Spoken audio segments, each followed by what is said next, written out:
Yep, no rush. Just wanted to let you know I'm here.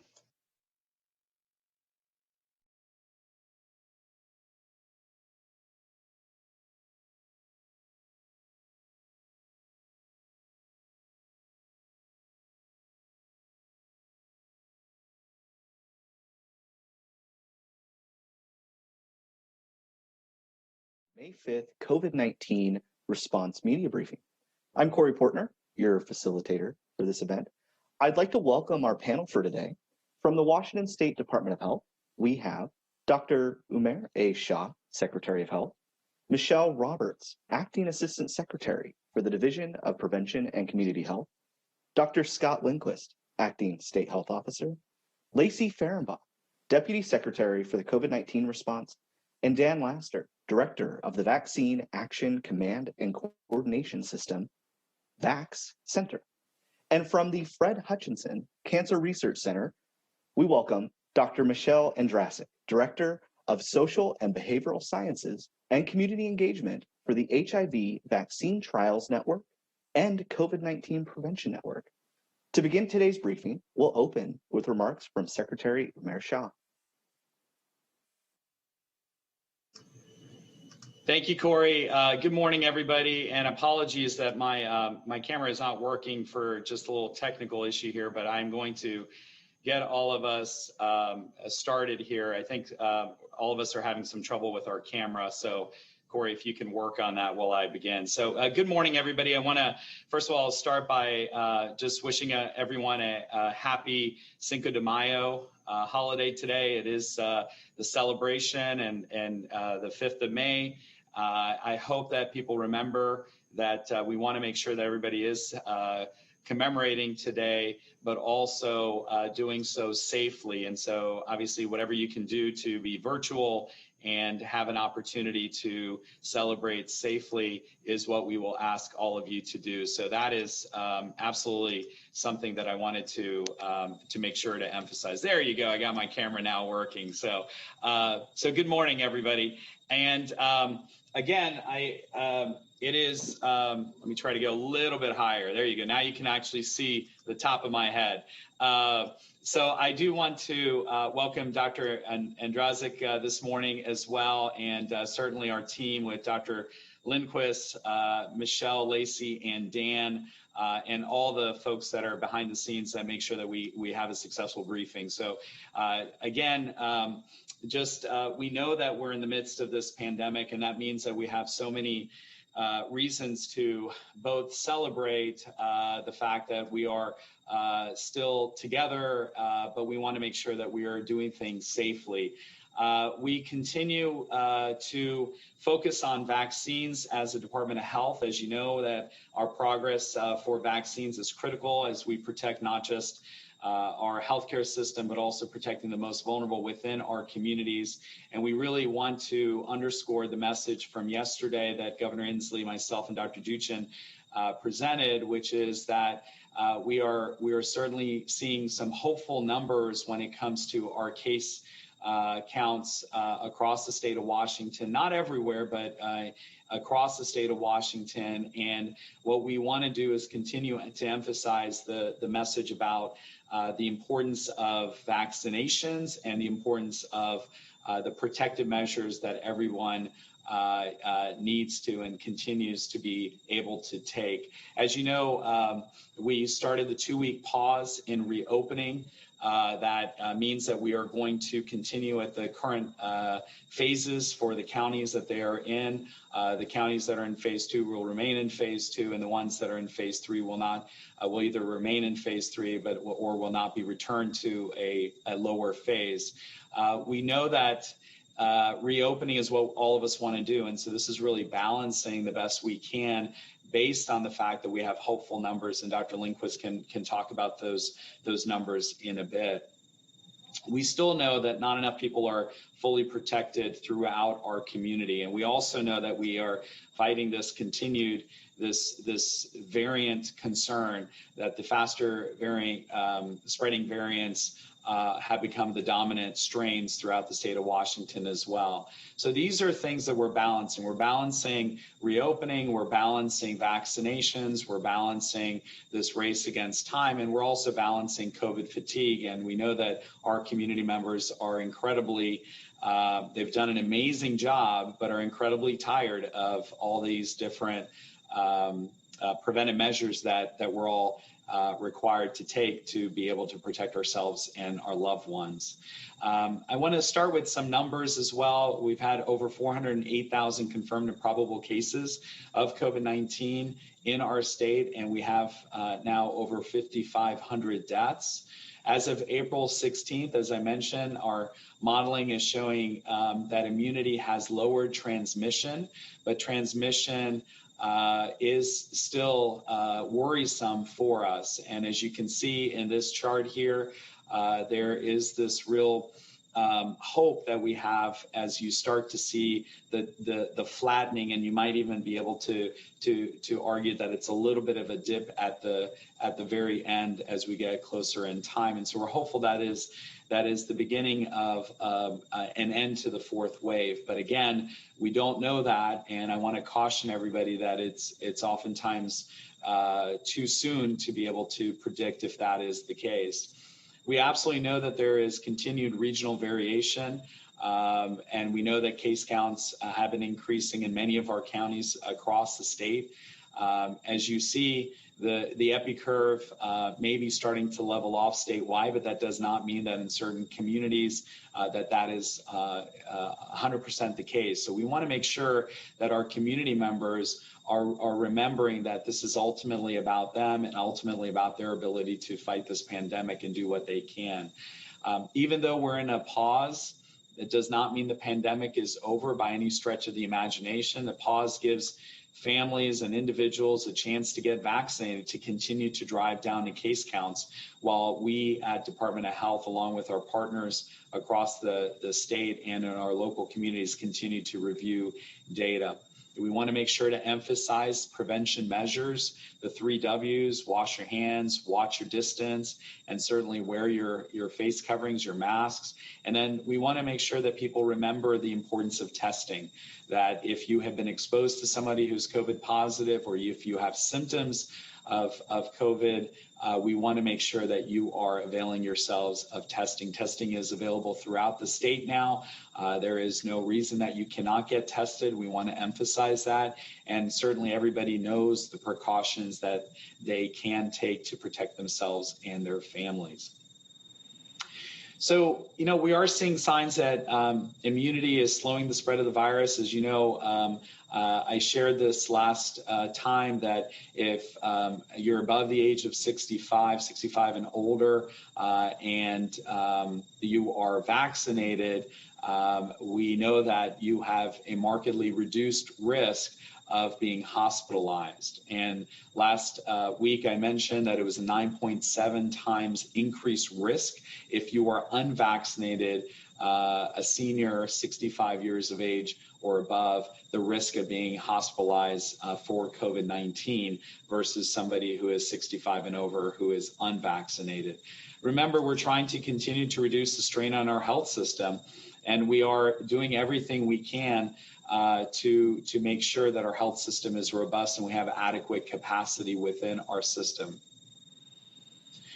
So, the estimate of how many people are actively infected, what we call prevalence, was increasing and close to the third wave level as of April 16th, but the hospital admissions have not been increasing to the same extent. And we do know that that means that vaccines are blunting the effect, and that is absolutely critical. The age group most likely to be vaccinated is seeing lower cases and hospitalization rates despite overall increasing trends. And so again, this is referring to those who are 65 years of age and above. 70% of people in that age category are vaccinated. And that is the only age group where case rates are not increasing. Hospital admissions are flattening amongst people who are 60 years of age and above, and yet we're seeing increases in other age group. So what does that mean? That means that seniors are increasingly vaccinated. That means seniors are increasingly protected. And that means seniors are increasingly not as much of the proportion of what we're seeing in the hospitals as we were seeing previously. That means that we have done our job with seniors.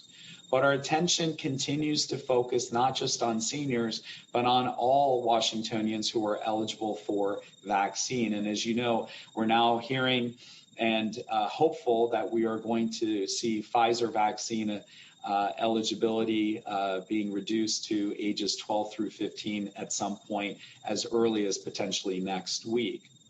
So we are really focusing on populations throughout all demographics throughout the state of Washington.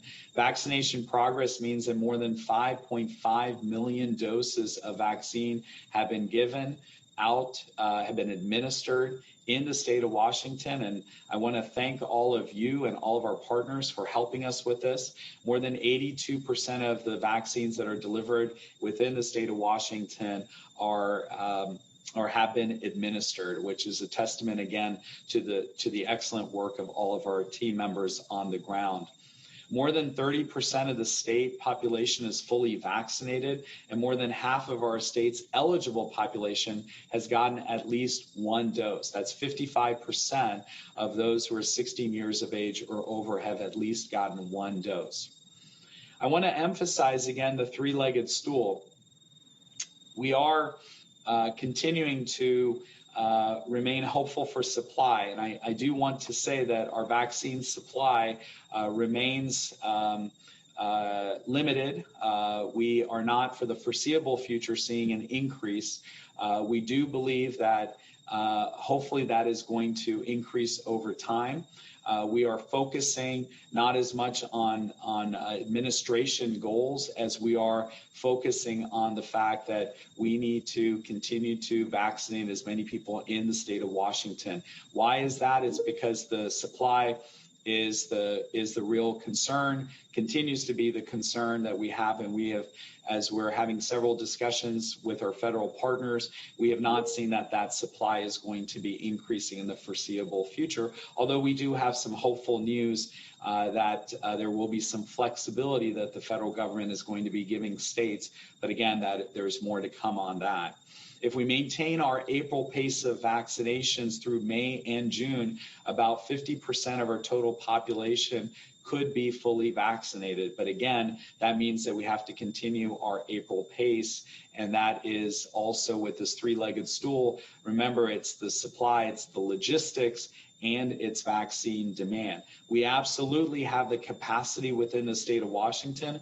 We have met our goal and our metrics and all of our measures for the ability, the logistics of being able to administer a far more amount of vaccine than we have right now, be either the supply for, but we also have to recognize that it's about demand as well.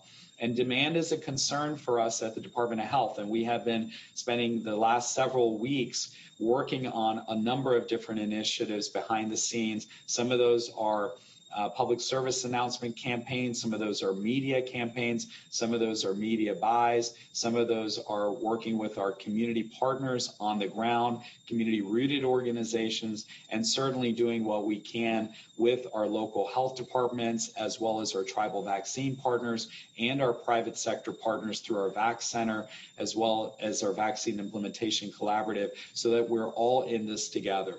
The vaccine demand equation that we are seeing across the country of seeing a softening of that demand means that we have to continue to focus on don't hesitate, vaccinate. If you are a provider and you have somebody who is eligible for vaccine, do not wait for another reason to vaccinate that individual. Reach out to that individual. We've had discussions along with, led by Governor Inslee, along with our other partners, with our healthcare providers and our associations. And we know that healthcare providers are extremely important in getting people to get vaccinated. We've asked our medical and health and other nursing and other associations to really come and work with us to get active information out to their patients, their clients, the individuals that they serve, so that they can do everything they can to encourage people to get vaccinated.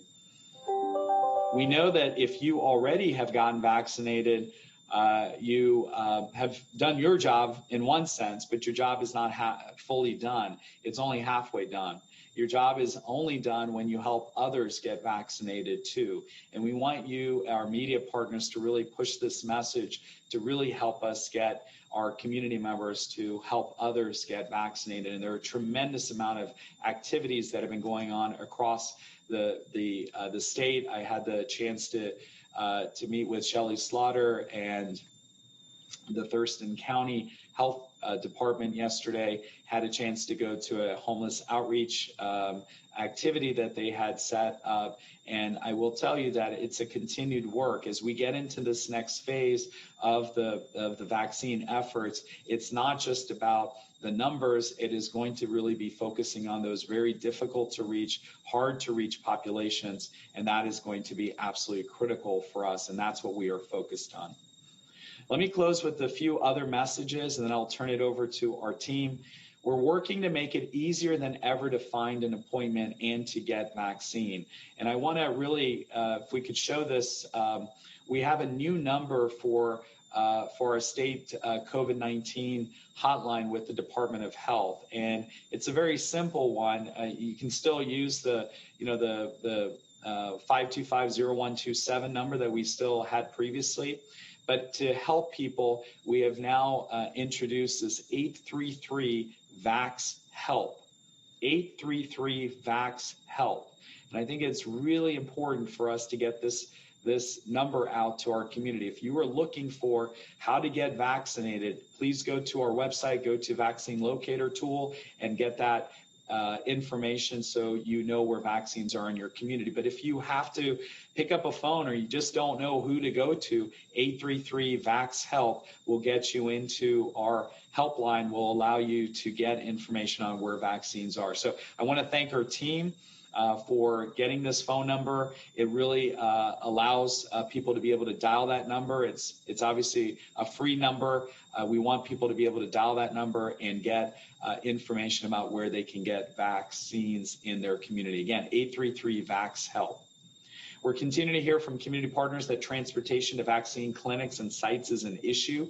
And Dan Laster is going to be announcing partnership today to provide free rides to vaccine sites for those with transportation barriers through the VAC Center, as I mentioned. I want to thank, again, our private sector partners. Our team had a chance to visit with Kaiser Permanente just a couple of days ago on the ground, and we had a chance to really see what they were doing with vaccines, including walk-in clinic hours. And I do want to say that it's really gratifying to see all sorts of partners in it together, working together. And so Dan is going to be talking about transportation barriers.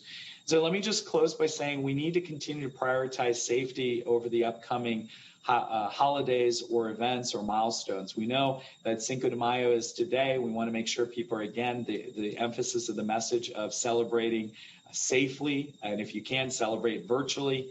And we really want to make sure we're emphasizing that same message over Mother's Day. And we know that that's obviously this coming weekend.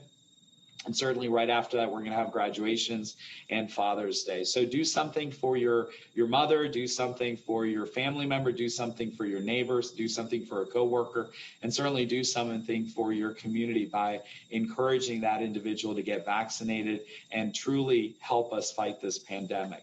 Again, we are in a pause when it comes to our roadmap to recovery, but that does not mean that we are in a pause for fighting this pandemic or getting vaccinated. So take it outside, keep your social circle small, watch your distance, wear your mask, wash your hands, make sure you get tested if necessary, and certainly help someone else get vaccinated. And with that, I want to say thank you to all of you. I know this is a difficult, challenging time for us, continues to be, but we are making progress, and we want to be hopeful for the future as we continue to move into the fantastic weather that Washington is offering today and beyond. So with that, Corey, I will turn it back to you. Thank you, Secretary Shah. Next, we'll go to Assistant Secretary Michelle Roberts. Well, thank you, Secretary Sean. Good morning, everybody. I'm Michelle Roberts, and I head the COVID-19 vaccine planning and distribution team at the Department of Health. As always, I want to start by giving you an overview of our amazing ongoing vaccination efforts that are happening every day across our state. So many partners are working together, local public health, healthcare providers, community organizations, to make sure everybody in Washington has a vaccine that is easily available to them. As Dr. Shaw mentioned, in less than 5 months, we've administered more than 5.5 million doses of the COVID-19 vaccine in Washington. Our 4 state-led mass vaccination sites continue to do great work. They've given out more than 263,000 doses of vaccine. And more than half of all eligible Washingtonians have had the first vaccine, and close to 40% of those 16 and older are fully vaccinated. That's really incredible. While I'm so proud of how far we've come, and every single person who's rolled up their sleeve and gotten this life-saving vaccine, that has helped us put us one step closer to ending the pandemic. We're so close, but we need everybody's help. And we are concerned about what looks like some slowdown in vaccination rates and numbers. So if you haven't been vaccinated yet, what are you waiting for? We are all fighting complacency, and we're all tired of this pandemic. So we need people who've been putting it off or who have questions and concerns. And maybe that's because they have challenges with earlier appointments, or they need to make sure they have the right information about the vaccine to make sure they feel comfortable getting vaccinated. So now it's all of our job to make it easy, and we have to work together to make sure we're all vaccinated. There's lots of new tools to help make it easy to find an appointment, and we are bringing vaccine to where people are at. You can, and more walk-up appointments, so where you're getting your groceries, maybe your clinic will be able to serve you when right then and there. This is really the path for us to make everybody safer and to open up our businesses and economy. So to make an appointment, it's easier than ever. You can use our vaccine locator tool on our website, or you can call our new number that was just mentioned, 833-VAX-HELP. The federal government also just rolled out a new texting tool. You can text your zip code to 438-829 as well. So lots of ways to find available appointments. And if you get vaccinated now, you'll be fully vaccinated by the time summer rolls around, no matter which vaccine you get. If you get J&J today, you'll be fully vaccinated by Memorial Day. We all know how fantastic summers are here in Washington. We want people to be able to celebrate the 4th of July and have barbecues with family and friends without distancing or wearing masks. We want to be able to send our kids to summer camp or sports camp and know that they are protected because they're old enough to get the vaccine or because those around them are already vaccinated. You can do that now. On top of that, fully vaccinated people can travel within the U.S. without worrying about testing or quarantining. If you have questions, we have a website devoted to life after vaccines. Just head to lifeaftervaccine.org. And soon, even more people could be eligible for the COVID-19 vaccine. The Pfizer vaccine could be authorized for kids as young as 12 as soon as next week. As a mom of a 12-year-old, I could not be more excited. I'll have peace of mind that she's protected when at summer camp this summer or out at sports camp or just the ability to be with friends more safely. As you likely know, Pfizer is currently the only COVID-19 vaccine authorized for 16 and 17-year-olds. Expanding to younger teens will help us protect our kids in the classroom and when they're spending time with friends, at sports practices, and much more. Next week, the Advisory Committee on Immunization Practices is going to discuss this topic if FDA does expand the emergency use authorization for Pfizer vaccine for 12 to 15-year-olds. The Western States Scientific Safety Review Work Group will also meet to review the data and make recommendations. As soon as we have any updates, we'll share them with you. Finally, I want to update you on our vaccine allocations. Next week, we expect to receive just under 400,000 doses of vaccine, which includes nearly 220,000 doses of Pfizer, more than 160,000 doses of Moderna, and close to 17,000 doses of the Johnson & Johnson vaccine. For the first time, our forecast from the federal government shows us consistently receiving the same amount of vaccine every week through the end of May. This information helps with planning and scheduling and using our new need-based vaccine allocation approach. We will work to ensure vaccine gets to people quickly and equitably where it is needed most, while also providing extra doses to providers who are seeing a higher need for the vaccine. It's important to us that the vaccine is conveniently available to everybody, no matter where you live or where you work or where you do your grocery shopping. So visit the vaccine locator to make an appointment today, and together let's end this pandemic. Thank you. Thank you, Assistant Secretary Roberts. Next, we'll go to Director Dan Laster. Thanks, Corey. Good morning, everyone. As you know, the Vax Center's goal is to bring the best of resources, capabilities, innovation of the private sector to partner with the Department of Health and the public sector so that we can achieve mass vaccination of all Washingtonians in the most efficient and equitable way possible. To date, we've really focused on the issues relating to finding appointments, making it easy to find appointments. Those who aren't connected can call the call center. I'm delighted that we are now focusing our effort on making it easy for all Washingtonians, regardless of resources, to get vaccinated, including breaking down barriers relating to transportation. And we have several new partnerships that I'm really delighted to announce today. First, and these will effectively begin on Monday, the 10th. First is with Lyft, through a partnership with National United Way, teaming up with Lyft, teaming up with our call center. Individuals who are resource constrained can call our call center and obtain codes for Lyft rides and also for Uber rides. In addition, and there's our new number, 833 Vax Help. So Lyft is now partnering with us, and we're really excited about it. And in addition, we are also partnering with Uber. And with regard to Uber, I'm delighted that we are also partnering with CMAR and their community health centers, and also 6 other sister health centers, including Country Doctor Community Health Center, the Yakima Neighborhood Health Center, the Peninsula Community Health Services, Health Point, International Community Health Services, and Unity Care. All of these frontline providers to those in our state who are most in need, and some of whom are resource constrained. Through those providers, the patients will be able to get rides through Uber. So the exciting thing is some of the barriers that have been preventing some of our Washingtonians from getting to a site, getting vaccinated, we're moving those to the side.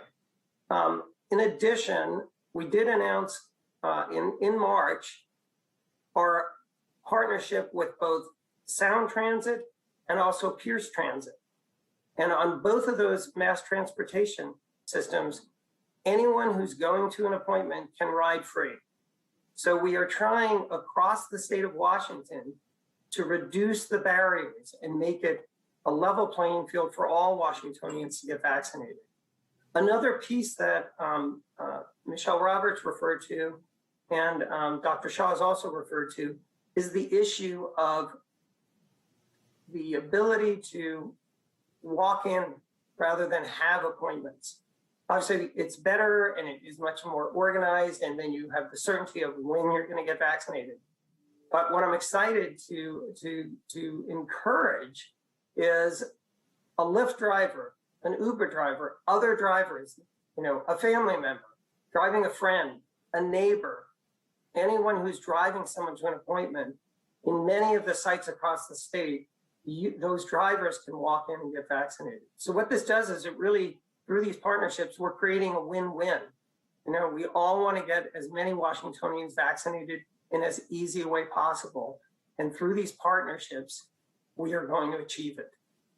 The last thing I want to just note is, and I don't have details to announce yet, but we are also through the public-private partnership working with our private sector business partners to explore incentives. For different Washingtonians, there are different barriers, but our goal is to make it so that all Washingtonians can get vaccinated so that we can all get back to doing the things with our friends, families, in the way that we were before this pandemic. And so again, I really want to thank all of the partners extraordinarily who've been working with us on different pieces of the puzzle, what I call the vaccine ecosystem of Washington. But I am delighted that thanks to our new partnerships, we're going to make it easier for all Washingtonians to get vaccinated. Thanks so much. Thank you, Director Laster. Next, we'll go to Dr. Michelle Andrasik. Hello, I want to thank all of you for welcoming me into this space today. My name is Michelle, and I use she and her pronouns. I want to take this opportunity to acknowledge the land that I sit and occupy today as the traditional home of the Duwamish, Tulalip, Muckleshoot, and Suquamish tribal nations. Without them, I would not have access to this working, teaching, and learning environment. So I want to take the opportunity to thank the original caretakers of this land who are still here. And Feliz Cinco de Mayo to all of those who celebrate. I think it's really important to underscore that across the United States, there are communities that are socially vulnerable. In these communities, there are higher rates of unemployment, lack of insurance, as well as higher rates of disease outcomes like diabetes, heart disease, HIV, and other sexually transmitted infections. And the relative lack of resources in these communities really impacts the ability to prevent human suffering and further financial loss when faced with additional challenges like COVID. Because of longstanding social, economic, and health inequities, these overlapping socioeconomic and health conditions, also known as syndemics, disproportionately impact areas with higher percentages of Black, Brown, Indigenous, and people of color. In Seattle and King County, for example, the zip codes with the highest social vulnerability are largely clustered in South Seattle, areas with the higher percentage of BIPOC individuals.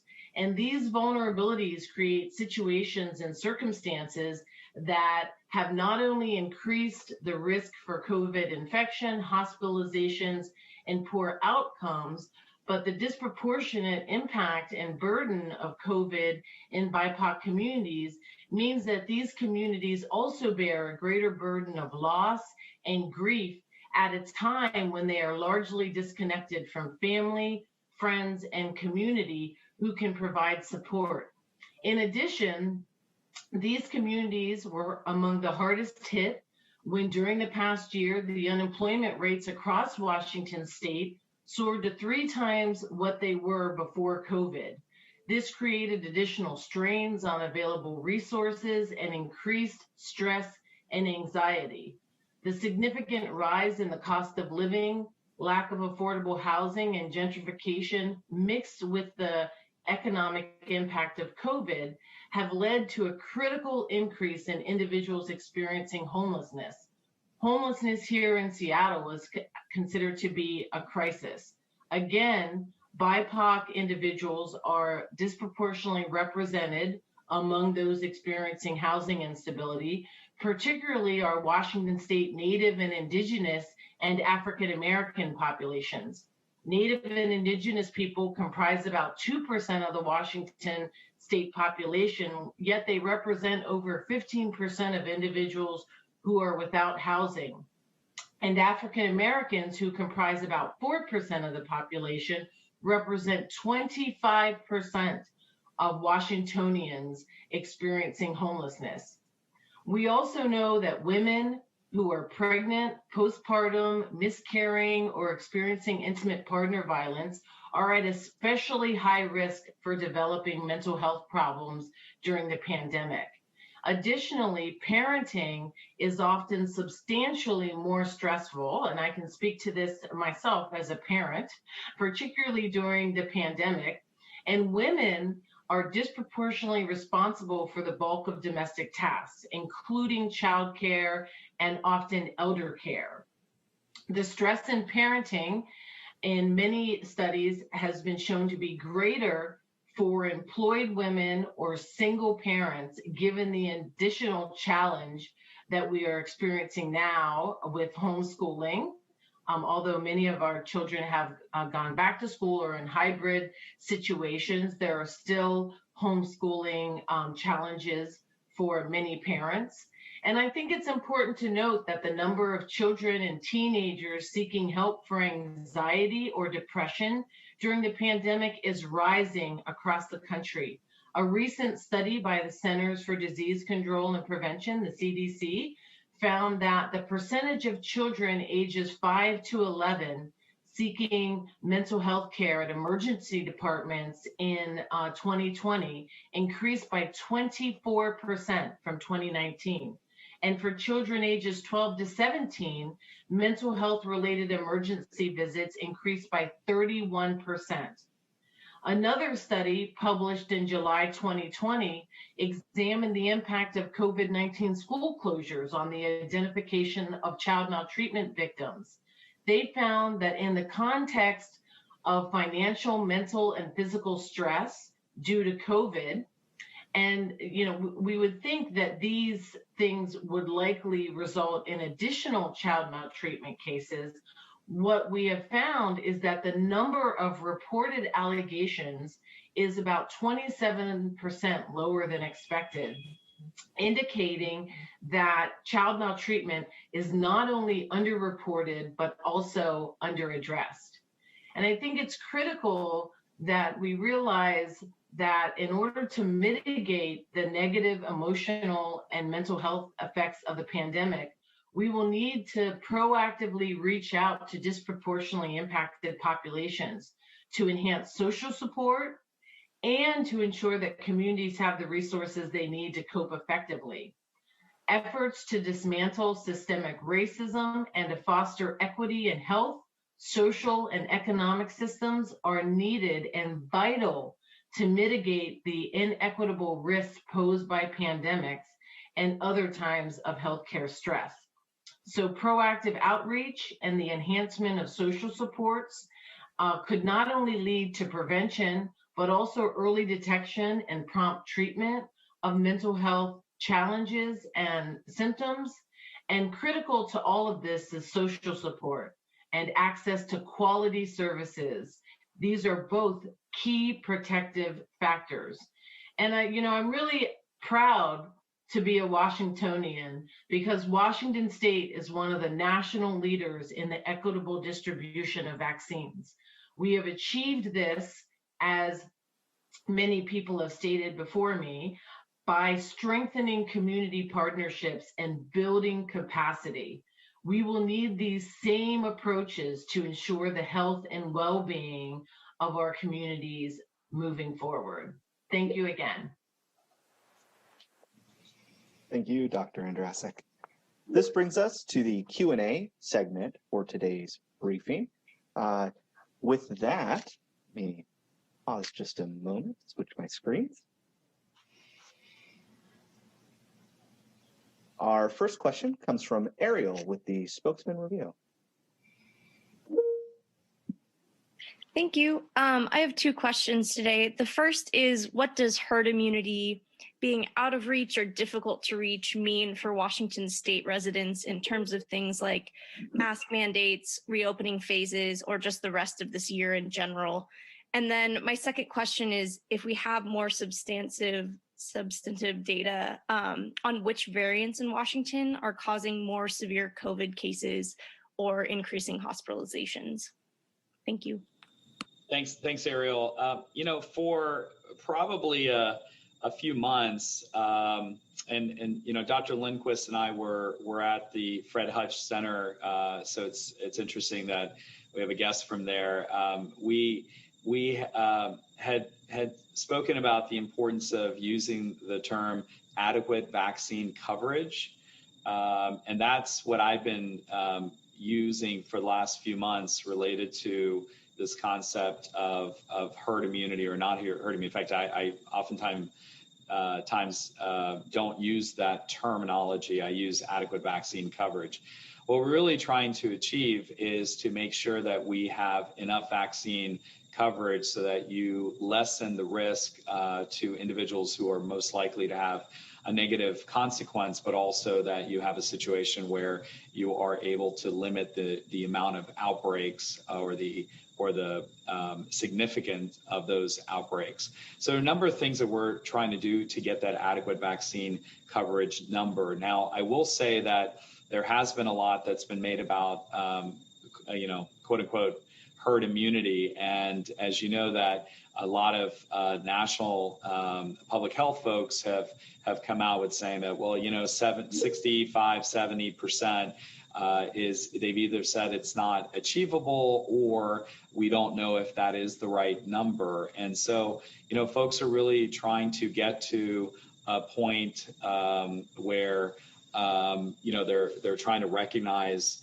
why it's so critical that we have enough people that are vaccinated. What we're doing is behind the scenes trying to look at our data and trying to do some projections and seeing what a good number is. We know that it's at least half of our population, but how far it goes above that, that's what we're really working on. But I'm shying away from the use of the word herd immunity and really talking more about adequate vaccine coverage. Now, you do know when folks do use that terminology of herd immunity, it's a combination of those who have been either previous infections with COVID in addition to those who have been vaccinated. So just adding all that in. So I think over the next week or two, we're going to have some additional information as we do some calculations behind the scene. As far as your second question, let me turn that over to Wist. Actually, he may have a comment about the herd immunity question as well. Yeah, thanks. No, I think you handled the herd immunity question well. I think the real answer is every vaccine makes a difference, and certainly for every individual. So if I get vaccinated, I'm protecting my patients, I'm protecting my friends, I'm protecting my family. So that is probably the single most important message, is every single dose counts. As far as the genotyping goes, for the month of March, we did 13% of all positive samples were genotyped through a series of labs, both labs we contract with in the private and the university setting, as well as the public health lab. And that's 4% overall since the beginning of this pandemic. That makes us one of the highest genotyping states in the country. And I think that is really going to help guide us. And I think the message today from our genotyping is that the B117, which is the most common variant, is about 47% of all our genotypes currently. And again, remember, we're looking at isolates from several weeks ago because it takes that long to get them and get them genotyped. So it likely has changed, and we'll follow these trends. But B117 clearly is the highest number, and that's the UK variant. And what had been previously the biggest variant percentage-wise is now down to 23%, and that's the 429, which is one of the California variants. And the one to watch, though, is P1. All of these have increased infectivity, some effect against the vaccine, but they are all controlled by the vaccine. So I don't want us to feel that there isn't control of these variants. And that P1 has gone from 5% in the era of the B117 being so predominant to double that to 11% currently. So that is really the one to watch, the P1. And of course, we know British Columbia is having a large number of P1 percentage, and that's where we're at. There's no real trends coming with this that are concerning, meaning is there excess death? Is there specific area of the state that's more common? And it is found in almost every county of this state, and we're not seeing any specific trends right now that are going to guide any change in action. Back to you, Corey.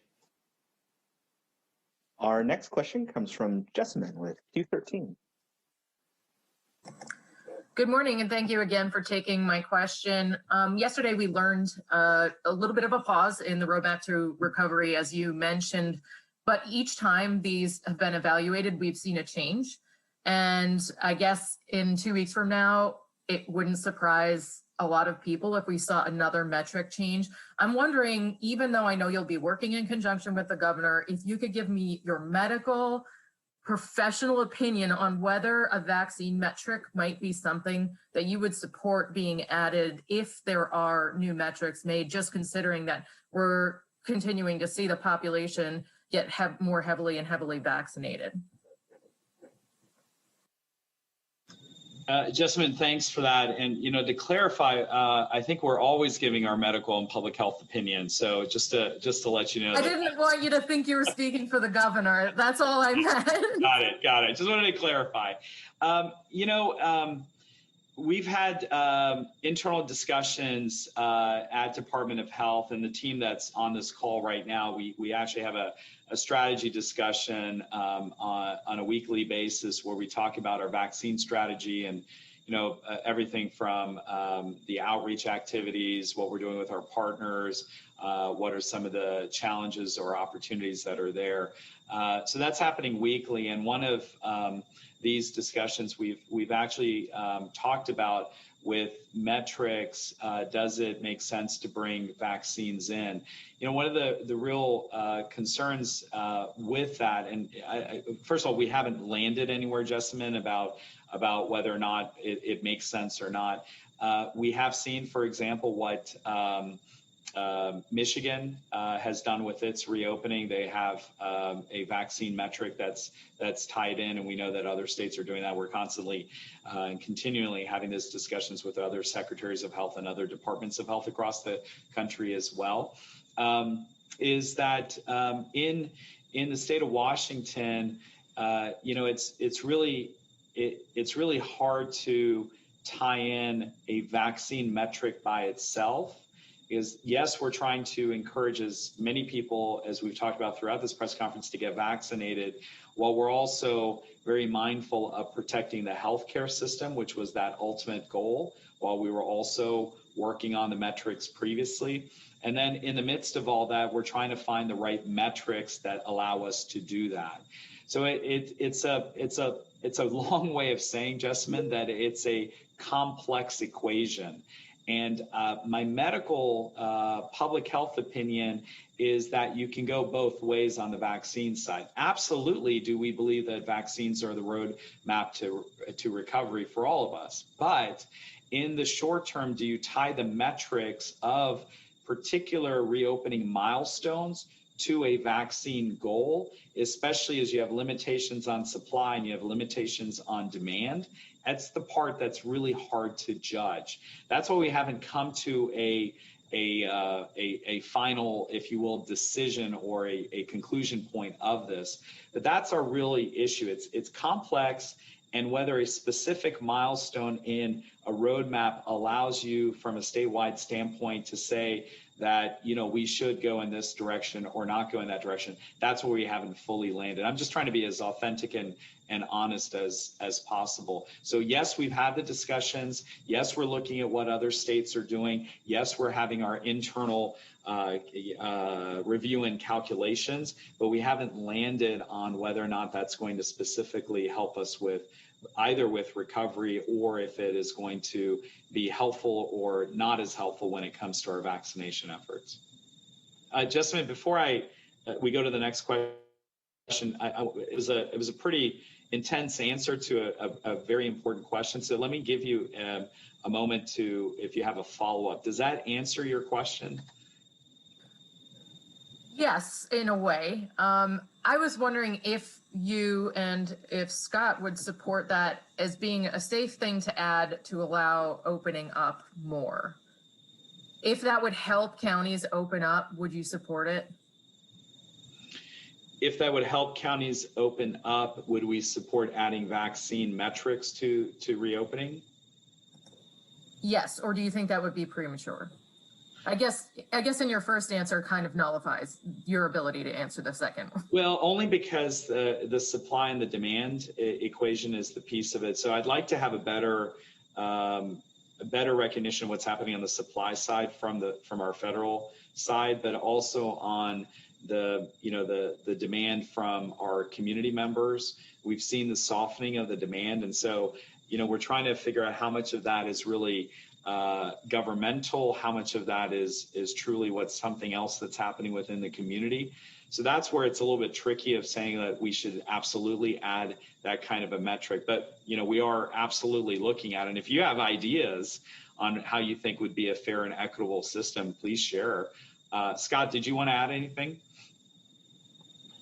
No, I think you covered it well. I got to be honest, I'm not as worried about tying it to a metric as I am interested in doing whatever it takes to improve vaccination across the state. It's not really about the metric to me. It's about really meeting people where they are and making sure people understand the value of vaccination. And let's do that rather than tying it to the metric. I'm not officially opposed to that, tying it to a metric. And Umera said it well. We're discussing it for sure. We haven't come to any conclusion, but I am much, much more interested in getting people access to the vaccine and improving. Thanks, Jessamine. Corey? Our next question comes from Steve with Como. Hi there. Thanks for taking my questions this morning. I have two questions for you. A number of cities and counties across the state have now opened up vaccination sites and clinics to basically anyone without an appointment.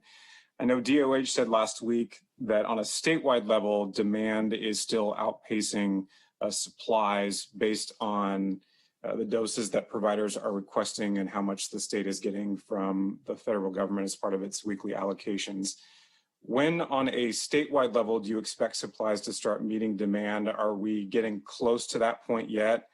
And what accounts for some of those areas seeing such an influx of doses in the past couple of weeks? My second question focuses on people getting vaccinated. So looking at the state's dashboard, it appears that we're starting to see some clusters of counties that are kind of lagging in terms of how many people are fully vaccinated.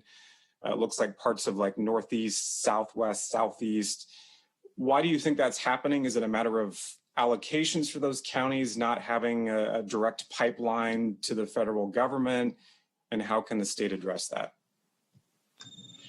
Yes, Steve, thanks for that. I'm going to actually ask Michelle or Lacey if they want to comment on this. Either of them can take it. I will say that, yeah, we are close and getting closer, and which is, on the one hand, it's a good sign because that means the supply at some point will increase, or at least it'll be where we need it to be.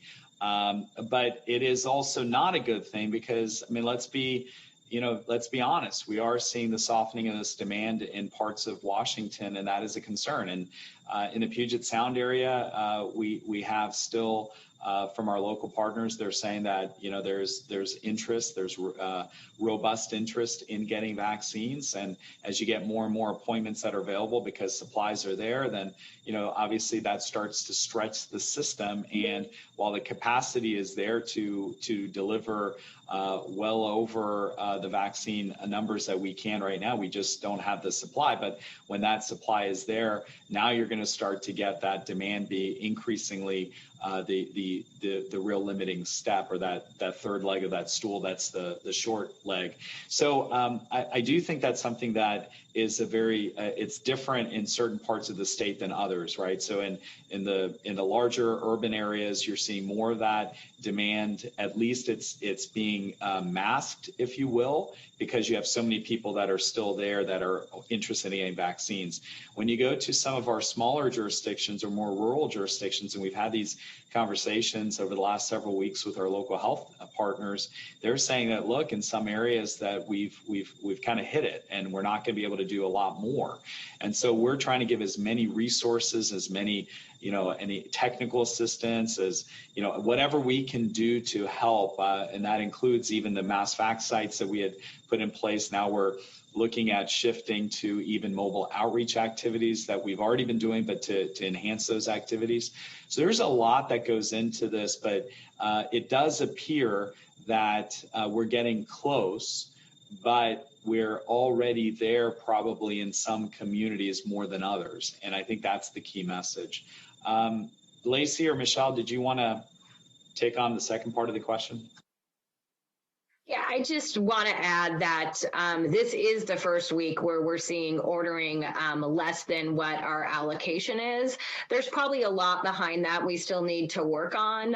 We have some providers who still have never gotten COVID vaccine who are registered with the state program. So we have a lot of outreach to do and continue to make sure people know that they have vaccine available and they can order, because for a lot of time providers were ordering and having their orders denied. So we've got some follow-up work to do.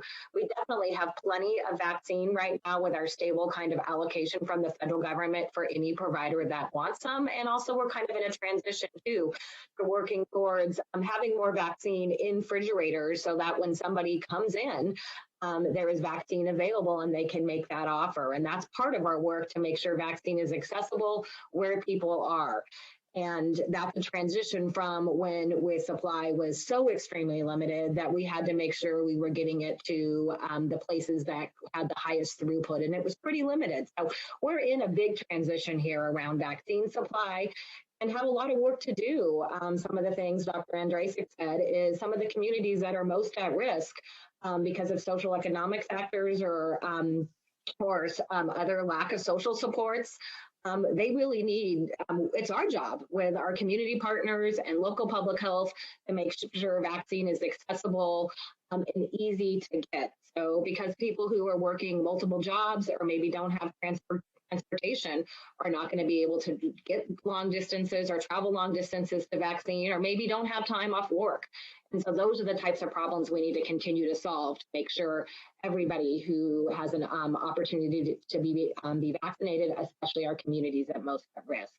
And I think as far as communities with lagging rates, we need to continue to work with local health and community partners to figure out what are the barriers. Is it questions and concerns? Is it lack of access? How do we get mobile teams in there? How do we switch some of our strategies from kind of maybe stand-up mass vaccination clinics to more mobile-based clinics? How do we work on things like Dan said about free transportation to vaccine appointments? Those are all the strategies.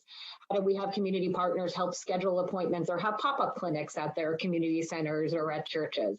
So those are the ongoing strategies. That is really the work we have to do to reach what is still a gap of people who are saying they want to be vaccinated in our state. Our polling data still says our state has one of the highest people who want to be vaccinated or open to being vaccinated. And like we said, we have over about 50%, getting close to 55% of the eligible population who has started vaccine. And now we need to continue to close that gap for people who still want to be vaccinated.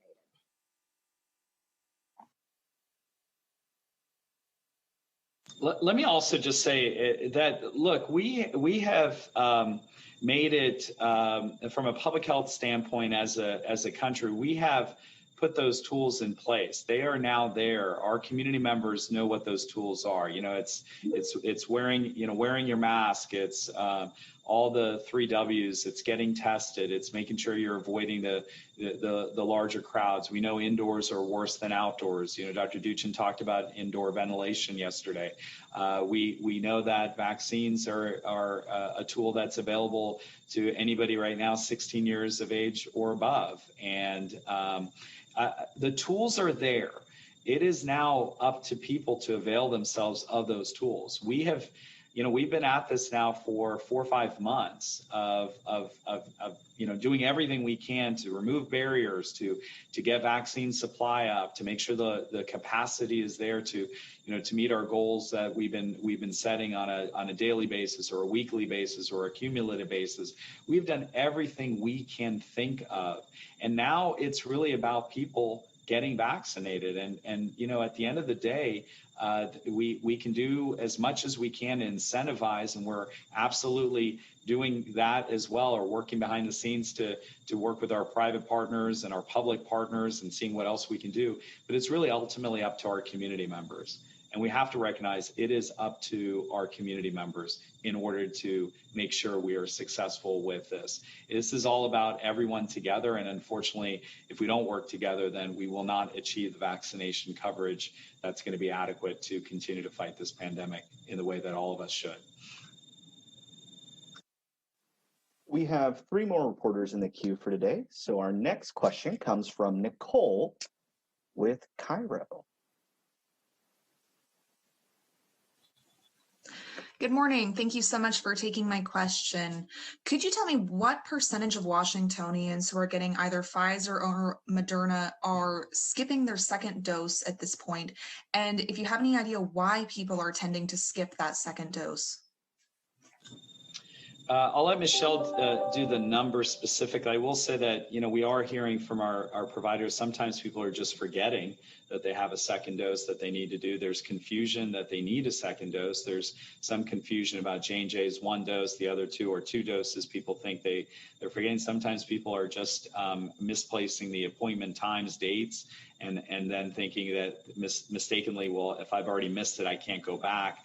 And so there are a number of those omissions that are happening where people are incorrectly thinking that the second dose is either not important, or they forget, or they've just, they've for one reason or another just not gotten around to actually getting the second dose done. We do believe that majority of people are obviously getting the second dose, and they're also, if people are delayed, then they are still contacting their provider and getting information on how they can, or how long they're able to get that second dose. But as far as specific numbers, Michelle, I'll turn that to you. Yeah, we shared that last week at the press conference that less than 5% of people who have gotten Pfizer or Moderna vaccine are not getting their second dose, and that's compared to about 8% nationwide. So we definitely want all those people to be vaccinated. I think it often potentially is confusion about scheduling your second dose appointment and when the instructions may be coming from the provider. So that's a piece of it. We do have people who are traveling across the state sometimes and maybe want to get their second dose elsewhere. So you can use our vaccine locator tool to schedule that second dose appointment, or call the 1-800 number. Those are we can help make those pieces easier if you're not clear about how to get your second dose. And I do think there's some level of timing of people thinking about when they want to schedule their second dose, just knowing they may have side effects for a day or two. So I think that's at play as well. But we are doing a lot to make sure we're reminding people who are missing their second dose and asking providers to help us as well. Make sure those people get a reminder and know they need to come back in to be fully protected.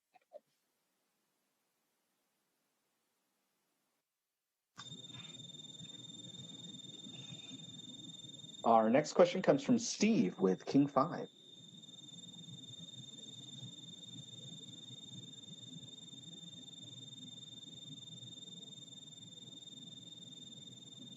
There we go. I want to ask this question. Clearly, vaccinations are key to moving forward. It's clearly the message from the Department of Health, from the governor's office. Yesterday's press conference with the governor weighed very heavy on vaccinations and actually talked about a 4th wave plateauing. But then later in the day, we saw this release from the Department of Health, which said that the 4th wave is here, and went into specifics about the hospitalizations and deaths being up, specifically among younger people. Talked about the variants being up as well, and just kind of painted this dire picture. So I'm trying to get a better sense of what the messaging really is here. Is Is it that we're on a good track and vaccinations are getting us there, or that things are pretty serious still?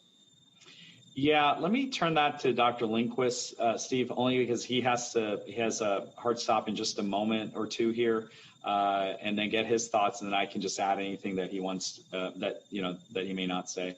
Yeah, I think that it was really subtly presented when Umair presented the data. I don't know if we can put the epi curve back on the screen here, the one that shows the most recent data. So, Steve, I think the official language about, yes, we're at elevated rates is based on the metrics, and a reminder that those metrics are looking at data up through about a week ago on average, because the data isn't complete. But what we showed with that metric earlier, hoping someone could put that epi curve back up, Corey. And that shows in the incomplete data where we've done this peak. So the answer to the question is both. Yes, we've gone through increased rates of hospitalization and cases, but you can see these gray bars in this epi curve are incomplete data, but it appears to have a plateau here in our most recent data that aren't included in the metrics measures. And that shows a downward trend. Now, that's not complete data. We're giving you a preview of data that we looked at from this last weekend, and that's where you're hearing this message of there may be a plateauing or even a downward turn in this data. We are cautiously optimistic about it, but doesn't negate the fact that we are in a fourth wave, that we are at high rates, higher than our second wave, and it's concerning. Hospitalizations are up. Now, there's some fine detail to those hospitalizations. They tend to be younger people and they tend to be shorter stays. So all of that is a very complex message, and I don't think you can just paint with one brush stroke of it's good or bad, because it's both. And just the only thing I would add to that, Scott, is that as you see in the close insert here, there is some complete data that shows a few days where the trend is also coming down. So it's not just the potential in the gray, but also in the light blue. I just wanted to point that out. But Scott is absolutely right. Right now, it's an important message, and we are watching this as closely as we can on a daily basis to see where numbers are, where what's happening across in different communities, and certainly cases as well as hospitalizations. All of that is something that we're focused on, because we don't want to see the increase. What the concern we would have, and why Scott is right, is what we don't want to see is that we start to see the plateau and decline, and then you see a jump up. And so that's why we're watching this closely.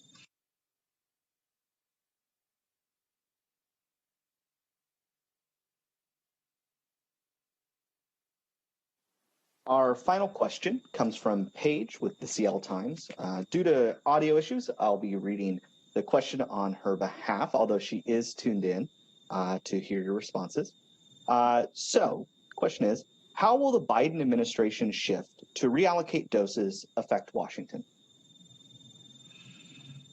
Yeah, that's a great question. I'm going to ask Lacey to jump in and answer this one as well. What I would say is that from our standpoint, that again, that shift is welcome news, because it allows for flexibility. And just as we are looking at a demand-based approach across the state, which means that we still have trying to flow vaccine throughout the state of Washington, there are going to be certain communities or certain sectors where we see that there's more demand and to push vaccine there. That's a very similar thing as what the federal government is also doing. And so, again, haven't seen that all play out, but that is something that we are absolutely watching with them, and have had conversations both with our federal partners, but also with our fellow health secretaries across and departments of health across the country to see how this is going to be operationalized. But that flexibility is welcome. Lacey, did you want to add anything? Briefly, we don't have a lot of specific details on how this will roll out, as Dr. Shah mentioned. Conceptually, it seems very similar to the pivot our own state made about a week or so ago, in terms of a combination of ensuring that all states have access to order. Just as in Washington state, all counties have access to order to ensure we cover the map, the geographic map, and then those doses that aren't claimed by states become available to states that need more vaccines. So, this is basically a pivot that's happening nationwide. We saw it here in Washington state. We're seeing it in other states. We heard that other states hit this transition even before we did. And, from our perspective, it helps get vaccine to where it's needed across the country within our state. And we'll keep you posted as we learn more about the specific details. Thank you. This concludes the question and answer segment of our briefing today. And now I'd like to go to Secretary Shah for closing remarks. Again, I want to thank Dr. Andrazik for joining us, and certainly our team for being a part of this briefing. I want to thank all of our media partners, as always, for everything you're doing. We are in the grind every single day, and we know you are as well. And so we just want to appreciate your efforts to get the messages out and communicate to our communities across Washington. I just a reminder again, it's Cinco de Mayo, and as people commemorate that, we want to make sure they do so safely. We know Mother's Day is coming up this weekend. We are also wanting everybody to do so safely.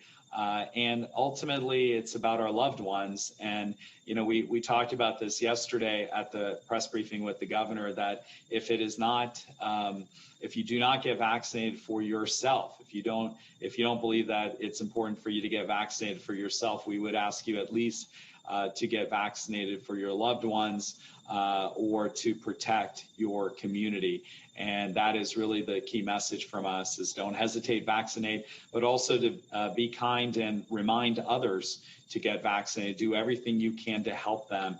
I want to thank all of our partners that have been working with us, especially our local public health partners who have been just so fantastic throughout this entire pandemic, and our public and private sector partners that have come together. And we had some exciting announcements today with transportation, and so thank you to our team for that as well. And again, just a reminder of our number, the 833 VAX help number, and we want to just continue to emphasize, we want to make sure that appointments are easy and people avail themselves of that. So with that, thank you so much, and we'll pick it up again next week. Corey, back to you. This concludes today's media availability. I'd like to thank all of our panelists for making time today, and of course for TVW for hosting a live stream, as well as archives of past briefings. Thank you and take care.